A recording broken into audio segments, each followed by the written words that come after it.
My name is Ashley Trout, and I am the winemaker for Flying Trout Wines and the assistant winemaker for Tero Estates here on the property. And there are two very different projects and labels. Tero Estates focuses very much on many different varieties here on one terroir, one vineyard, and Flying Trout is the opposite. So I focus on malbec in many different AVAs. And the name Flying Trout came from the fact that my last name is Trout, and I fly between Argentina and Walla Walla. So I work the harvest down there every year and the harvest up here. And I really focus on malbec. So one of the concepts, one of the ideas is to show how malbec does in different terroir. So I've got a malbec that I'm doing out of the Walla Walla Valley AVA, the Red Mountain AVA, the Horseheaven Hills AVA, the Rattlesnake Hills AVA. And when I'm down in Argentina, I also do a Torrontés, which is a really fun white wine. Ooh, nice. So just a quick question, how is it that you fell in love with Malbec? You know, Malbec kind of came to me in an odd sense. I was up here in Washington State and now Oregon, but it's all the Walla Walla Valley AVA. And people were planting more and more Malbec, and I started working with it. And I had a big rock climbing accident, and I broke a bunch of bones, and I missed crush up here one year.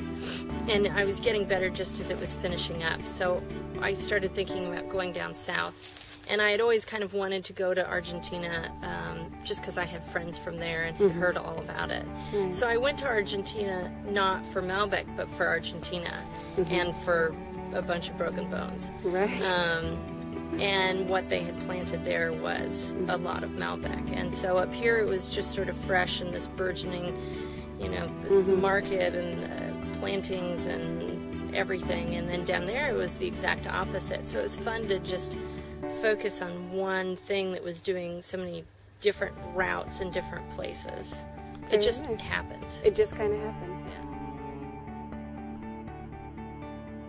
Okay, if you wouldn't mind just introducing yourself and what it is you do. And well, I'm Doug Ross Kelly. My last name, the first two letters R-O, are the last two parts of Tero. First two parts, T-E, are our partner, Mike Temple. So that's how Tero got its name. Nice. We bought this vineyard, which is Windrow Vineyard. It's one of the oldest commercial vineyards in the Walla Walla Valley. First planted in 1980. It doesn't sound old by a lot of places, but for this valley it's pretty old. This is a great Bordeaux vineyard. It's got Cab Sauv, Cab Franc, Merlot, and Malbec, all in very mature vines, so it produces beautiful Bordeaux wines. How long ago did Tero get started?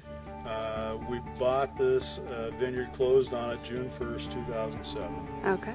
And so we harvested 2007, and that's our first vintage, which will be released in October this year. Well, Windrow Vineyards is in the Walla Walla AVA.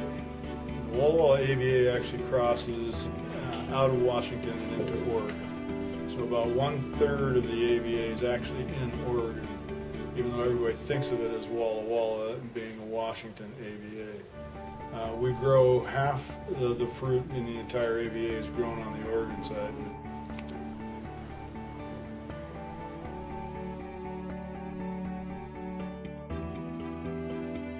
So the Windrow, this was all Doug, and the Cab Franc was as well. But I really want to give him props on this concept because it's awesome. So what he did with the Windrow is the name of the vineyard here, our state vineyard, and he took what was planted in the vineyard and he took that same percentage and made this blend off of that same percentage. So it's 70% Cab because the vineyard is 70% Cab, that kind of thing. Right, so basically he just took the vineyard and just put it in mini. Okay. Yeah. The whole idea behind the Windrow is to truly express the terroir of our vineyard. So it is our vineyard, and it's our wine, it's not something that anyone else can duplicate.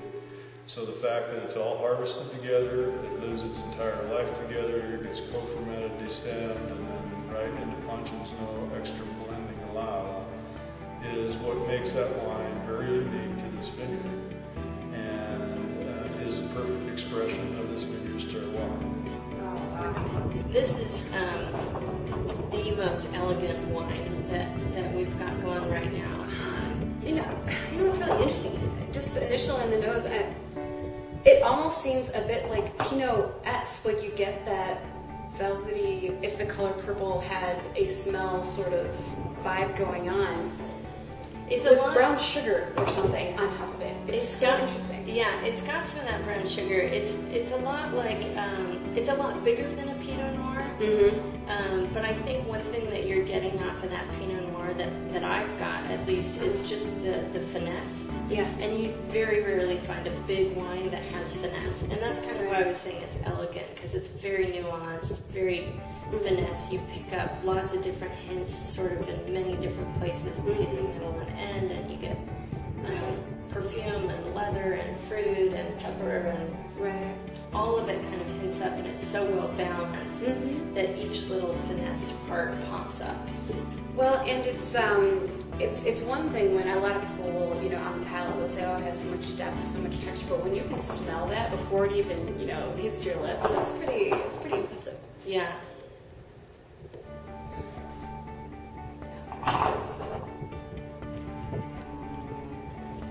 And it doesn't disappoint on the palate, does it?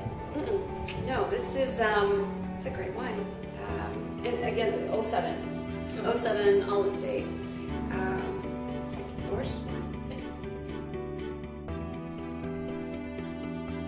It's a Malbec Cabernet Sauvignon Petit Verdot blend, and it's in the Horse Heaven Hills. Okay. A lot of wind right off of the Columbia Gorge River. Nice. I think I drove past there this morning. Probably. Yeah. Yeah. And this is a 2008. Okay. 08 blend here. Oh, it's really fun on the nose. The color is spectacular. So people can see a bit what that looks like. Pretty big, kind of manly wine. Yeah. But at the same time, it finishes really clean with great acid. I imagine if you're an eater like me, that this is a great food wine for that reason. And very nice. Well, it's really got a lot of pepper on it and sort of spice from the Petit Verdot. Petit Verdot, okay. But the Malbec came in at a pretty low pH, so pretty acidic. So it's got that structured long finish on it. Okay. I think it's got some of that macerated fruit, some of the like marmalade and brambleberry marmalade, so raspberry marmalade or blackberry marmalade, anything that's kind of marinberry type thing. Yeah. And you're right about the masculine feature to it, that especially on the nose I'm picking up, where you get like that some interesting sort of cologne. Well done, lady. Cheers